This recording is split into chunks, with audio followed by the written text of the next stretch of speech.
नमस्कार। छत्तीसगढ़ प्रादेशिक समाचार जसीडी आप तक से मैं प्रमोद पांडे। देश भर में आज स्वतंत्रता दिवस मनाया जा रहा है। सबसे बड़ा आयोजन देश की राजधानी दिल्ली में आयोजित हुआ, जहां प्रधानमंत्री नरेंद्र मोदी ने तिरंगा फहराया और राष्ट्र के नाम अपना संबोधन दिया। पीएम मोदी ने अपना भाषण में सरकार की 9 वर्षों की उपलब्धियों को सामने रखते हुए भविष्य की योजनाओं को भी शामिल किया। उन्होंने देश के भीतर पनप रहे परिवारवाद की राजनीति पर भी बातें कही। पीएम के भाषण के इसी अंश से अब विपक्षी दल कांग्रेस और दूसरे दल के नेता नाराज हैं। छत्तीसगढ़ के मुख्यमंत्री भूपेश बघेल ने उनके भाषण पर अपनी तीखी प्रतिक्रिया दी है। सीएम भूपेश बघेल ने अपनी प्रतिक्रिया में कहा, पीएम ने स्वतंत्रता दिवस पर परिवारवाद पर भाषण दिया। उनसे यह उम्मीद नहीं थी। मुख्यमंत्री ने पूछा कि पीएम मोदी परिवारवाद की बात करते हैं, लेकिन बीजेपी में जो परिवारवाद से आते हैं उनका क्या? चाहे अमित शाह के बेटे हो या रमन सिंह के बेटे हो, चाहे बलिराम कश्यप के बेटे हो, पीएम पहले उन्हें हटाएं। वे पहले अपने घर की सफाई कर लें। मुख्यमंत्री ने नाराजगी व्यक्त करते हुए कहा कि 15 अगस्त का दिन राजनीति करने का दिन नहीं था। फिर भी प्रधानमंत्री ने जो आज के दिन कहा वह उचित नहीं था। जहां तक अगली बार तिरंगे फहराने का सवाल है, प्रधानमंत्री नरेंद्र मोदी भाजपा के अशोक रोड स्थित दफ्तर में झंडा फहराएंगे। मुख्यमंत्री भूपेश बघेल ने मेहनतकश निर्माण श्रमिकों के लिए मुख्यमंत्री निर्माण श्रमिक पेंशन सहायता योजना प्रारंभ करने की घोषणा की। निर्माण कार्य करने वाले ऐसे मजदूर जिनकी आयु 60 वर्ष पूरी हो चुकी हो तथा जो 10 साल तक पंजीकृत रहे हैं, उन्हें जीवन पर्यंत हर महीने 1500 रुपए मासिक पेंशन दी जाएगी। मछली पालन और लाख पालन को कृषि का दर्जा दिए जाने के सकारात्मक परिणामों को देखते हुए मुख्यमंत्री भूपेश बघेल ने छत्तीसगढ़ में अब रेशम कीट पालन एवं मधुमक्खी पालन को भी कृषि का दर्जा देने की घोषणा की है। शहरी स्वच्छता दीदियों के उत्कृष्ट कार्यों को देखते हुए उनके मानदेय में भी 20% वृद्धि की घोषणा की है। स्वच्छता दीदियों के उत्कृष्ट कार्यों के कारण ही हमारे देश में लगातार 3 बार देश का स्वच्छतम राज्य होने का गौरव हासिल किया है। यह बात भी मुख्यमंत्री भूपेश बघेल ने कहा। मुख्यमंत्री प्रदेश के साहित्यिक वातावरण को और भी सुदृढ़ करने के लिए साहित्यकारों को 3 श्रेणियों में छत्तीसगढ़ साहित्य अकादमी सम्मान दिए जाने की घोषणा की।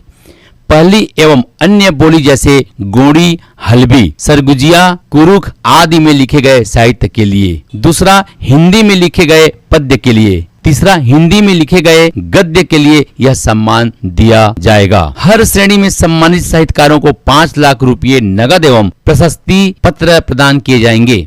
कांकेर में स्वतंत्रता दिवस समारोह के दौरान छत्तीसगढ़ के संसदीय सचिव शिशुपाल सोरी की तबीयत अचानक बिगड़ गई। संसदीय सचिव सोरी की तबीयत उस वक्त बिगड़ी जब वे मुख्यमंत्री भूपेश बघेल का जनता के नाम संदेश पढ़ रहे थे। इसी दौरान शिशुपाल सोरी मंच पर बेहोश हो गए। इसके बाद उन्हें जिला अस्पताल में भर्ती किया गया, जहां उनका इलाज जारी है। फिलहाल उनकी हालत खतरे से बाहर है। बताया गया है कि उनका ब्लड प्रेशर और शुगर लेवल काफी कम हो गया था, इसी वजह से उनकी तबीयत बिगड़ गई। अंबिकापुर शहर से लगे ग्राम सांडबार स्थित गुठान के सेट में युवक की फांसी पर लटकी लाश मिली। मृतक की पहचान सूरज गुप्ता बिलासपुर चौक के रूप में हुई है। शव की परिस्थितियों और शरीर में चोट के निशान से स्वजन ने हत्या का आरोप लगाया है। बड़ी संख्या में मोहल्लेवासी ने मणिपुर थाने पहुंचकर प्रकरण की निष्पक्ष जांच की मांग रखी है।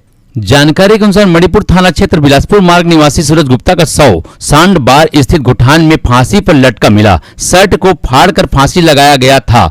उसके दोनों पैर जमीन पर थे। मवेशियों को चारा देने गुठान में तैयार नाद की दीवार से शव टिका हुआ था। नजदीक में ही उनके दोनों जूते थे। मृतक एक बैंक में वाहन चालक था। मृतक के बड़े भाई श्याम गुप्ता ने बताया कि रात को सूरज का फोन आया था कि सांडबार के पास उसका कहीं झगड़ा हो गया है। सूरज के दूसरे भाई ने कहा कि तुम अभी घर आ जाओ, दूसरे दिन देखेंगे। इसके बाद सूरज का मोबाइल स्विच ऑफ हो गया। सोमवार की सुबह पता चला कि उसका शव फांसी पर लटका रहा है, लेकिन घटना स्थल को देखकर ही कोई भी बोल सकता है कि हत्या कर शव को लटकाया गया है और उसे आत्महत्या का स्वरूप देने की कोशिश की गई है। यह सीधे सीधे हत्या का मामला है। स्वजन के आरोपों को लेकर पुलिस ने पोस्टमार्टम रिपोर्ट आने के बाद ही स्थिति स्पष्ट होने की बात कही है।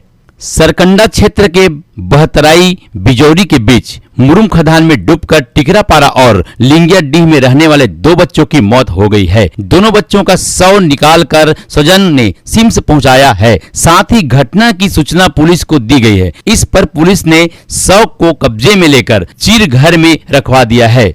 छत्तीसगढ़ की रायपुर पुलिस ने महादेवा ऐप के 2 पैनल से जुड़े 11 सटोरियों को गिरफ्तार कर 300 से अधिक बैंक खातों के जरिए ऑनलाइन सट्टे करोड़ों का लेन देन का राजफाश किया है। गिरफ्तार किए गए 5 सटोरियों दूसरे राज्य के हैं। एएसपी प्रशांत अग्रवाल ने बताया कि दूसरे लोगों के दस्तावेजों लेकर 300 से अधिक बैंक खाता खोलकर सटोरिये करोड़ों का लेन देन कर ऑनलाइन सट्टे का संचालन कर रहे थे। इस प्रकरण में 8 सटोरियों को पहले ही गिरफ्तार कर जेल भेज दिया गया है।